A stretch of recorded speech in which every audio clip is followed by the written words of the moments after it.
And in honor of Black History Month, we also have a guest preacher today leading our lesson for life. In some ways, he doesn't need an introduction to this place because Maurice Tomlinson has been a long-time member here at MCC Toronto, along with his partner, Reverend Tom Decker, who was ordained out of this congregation in the MCC denomination and is now a chaplain with the Canadian military in Kingston. But it is Maurice who we are celebrating today. Sorry, Tom, you get to be the preacher's partner today rather than the other way around. Maurice is one of my personal heroes who I've gotten to know in the last couple of years because Maurice does life-changing, transformative work on LGBTQ inclusion in the Caribbean. Jamaica, where Maurice hails from, is known as being one of the most homophobic countries in the world. But 2 years ago, in Montego Bay, they held the first ever Pride celebration in Jamaica. And people by the dozens went out and were willing to show their faces in the face of homophobia and transphobia. And I can think of nothing more courageous than doing just that. Maurice is the senior policy analyst with the Canadian HIV/AIDS Legal Network. He's a lawyer, and as you're going to hear, he's also challenging some of the sodomy laws in the Caribbean. And so it is my pleasure and my honor to welcome and introduce Maurice Tomlinson.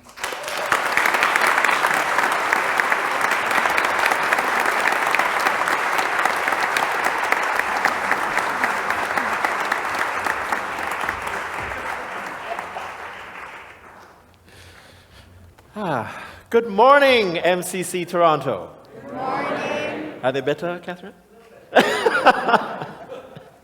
So thanks to Reverend Jeff for inviting me to speak, and I'm especially pleased to share these thoughts so close to World Day of Social Justice. Because as you will see, to me, social justice is about putting our faith in action.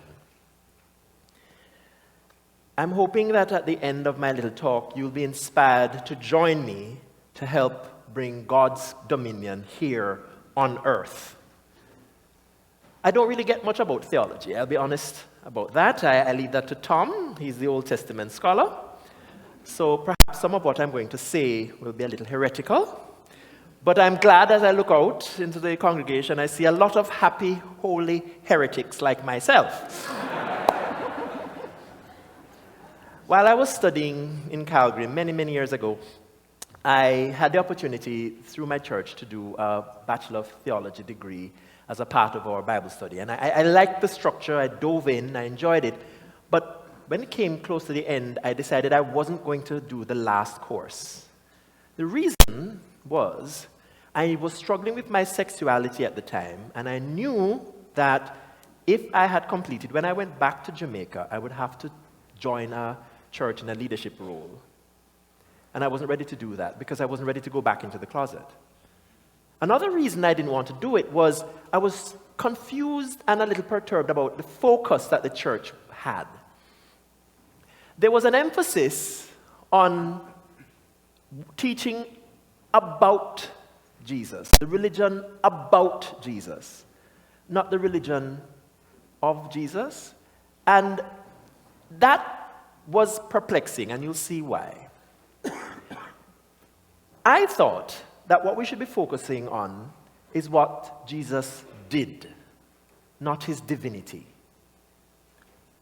Looking at his work and trying to emulate it instead of focusing on just what sort of great, wonderful person he was. Yes, we know all of that, but he was also very committed to changing lives here on earth, not focusing on the hereafter. What I took away from that was eventually, to me, revealed to be what is considered the social gospel. We want to see God's dominion now, as well as in the hereafter. But I don't think that it just gets better thinking about it. I think we have to work to make it better. Now, this concept of the dominion here on earth is heresy to those who support oppressive systems. During slavery, the church taught blacks to accept their violent subjugation because their reward would be where? In heaven. This was how scared minority whites justified the fact that the Caribbean was literally a killing field for blacks. Of the 3 million blacks that were transported to the Caribbean during slavery, at the end, only 600,000 survived. It was literally a slaughterhouse. While studying Caribbean history, I was surprised that there were not more slave rebellions and that more churches were burnt to the ground. Capitalizing on humanity's shared hope that our lives here and now is not the sum total of the human existence, and holding out hope for a better life and abundant rewards in the hereafter, for hunger that we experience, violence and suffering now, especially at the hands of those who benefited most from this hereafter scam, is probably Christianity's ugliest perversion. And sadly, it continues unabated. If we are truly honest, we who claim to be Christians will acknowledge that this institution that we belong to has been one of the most persistent supporters of oppression. Institutions can be immoral when they focus on self-preservation instead of serving the needs of others, especially the very least among them.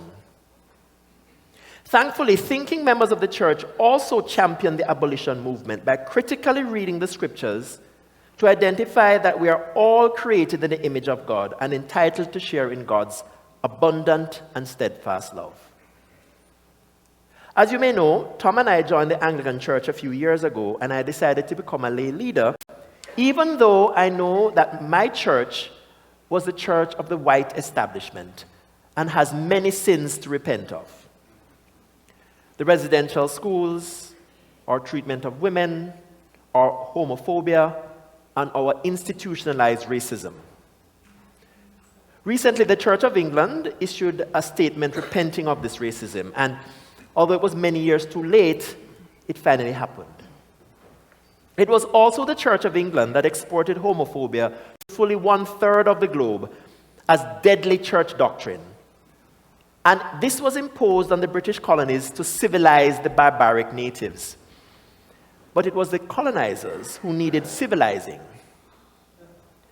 The church eventually repented of those sinful laws, and in 2016, the primates of the Global Anglican Communion finally issued an unequivocal condemnation of anti-sodomy statutes. But the church must continue the work to undo the dreadful legacy of anti-sodomy laws. Nearly 70 countries in the world still have these statutes, and 7 have the death penalty. The church has a moral obligation to end them.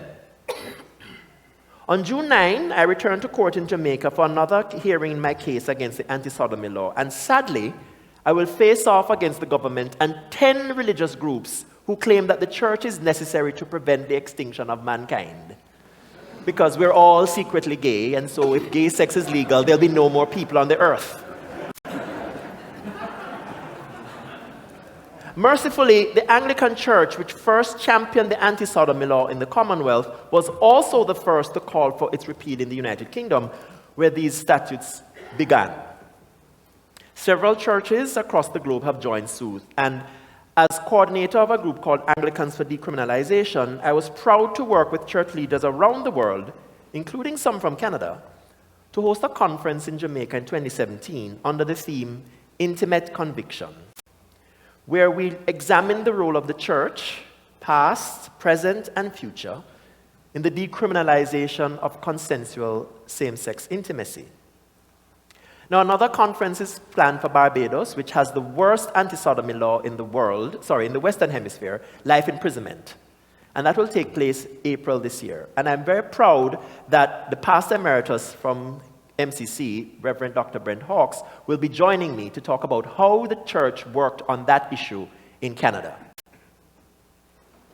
Both Brent and I are proud to be members of the Dignity Network, which is led by Doug Kerr, who attends this church with his beautiful family. And this network is a group of Canadian NGOs focused on ensuring that Canada actively supports the global LGBTI liberation movement.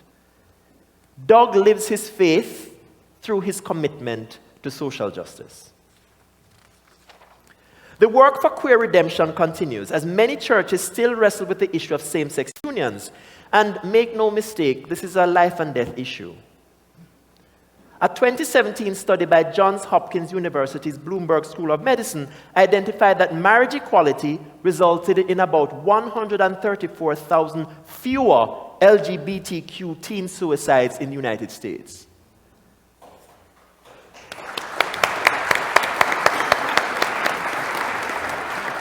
Now, the reason for this is clear. The youngsters aren't planning to get married anytime soon, but the fact of marriage equality signals to them acceptance by society. It gives them hope and a reason to live. These statistics would be much greater in Canada, where marriage equality has been the law of the land for much longer. And MCC Toronto should be proud to take credit for being the church where it all began 19 years ago. This pioneering church, yes, you can clap. This pioneering church and its equally brave leaders not only brought marriage equality to Canada, but as the place where the first legally recognized same-sex marriage happened anywhere in the world, you have led a movement that is literally saving young lives. I remember our own wedding right here at this altar. Tom and I had only a week to plan our big day, and I was living in Jamaica at the time, and Tom had just started a new job at MCC, when after multiple bureaucratic delays, we were finally told that our marriage license was ready. We also wanted to have as little publicity as possible because I was still having to go back to Jamaica after a slingshot wedding, and I didn't want to experience a lot of backlash as being an openly gay married man in Jamaica. So we couldn't send out any invitations, and we decided to have the wedding right after the 11 o'clock service. And we were hoping that some of the congregation would stay back. Now, thankfully, the LGBT refugee group was meeting that Sunday, right after the service. And they all decided to attend our wedding. And I was blown away by how our hastily arranged little ceremony impacted so many lives. All of the persons who attended had come from countries where their love was illegal. And they had no idea that they'd ever lived to see a same-sex wedding. That stuck with me. And in addition to the work against anti-sodomy laws in the Caribbean, I realized that we must also fight for our right to families as well. Otherwise, our powerful opponents will simply reduce us to a sex act. Last year, I filed a challenge to the constitutional ban on same-sex unions in Jamaica. And this ban, which was imposed in 2011, was directly influenced by a Canadian from Trinity Western University in British Columbia who traveled to Jamaica and advised our parliament strongly against marriage equality because it would result in the horrors of same-sex parents and trans rights. Not everyone in the Caribbean, though, has been happy about my push for marriage equality. Some of the LGBTQ activists have said, which is their right, that marriage is not a priority for them. A similar argument was used against MCC Toronto when the church helped launch Canada's and the world's first successful marriage equality case. But leadership is risky, and it can be lonely. I have felt suicidal, but thanks to good friends and a strong support network, I am still here. And when my motives or actions are misunderstood by significant members within the LGBT community, I'm reminded that Jesus was prepared to leave the 99 and go search for the one lost sheep. Equity demands that we look out for the most vulnerable, even within our marginalized and persecuted groups. As Martin Luther King Jr. was similarly rebuked by well-meaning liberal whites when he began his work for civil rights in the US South. But as he eloquently states in his infamous letter from a Birmingham jail, we don't have the luxury to wait while people die.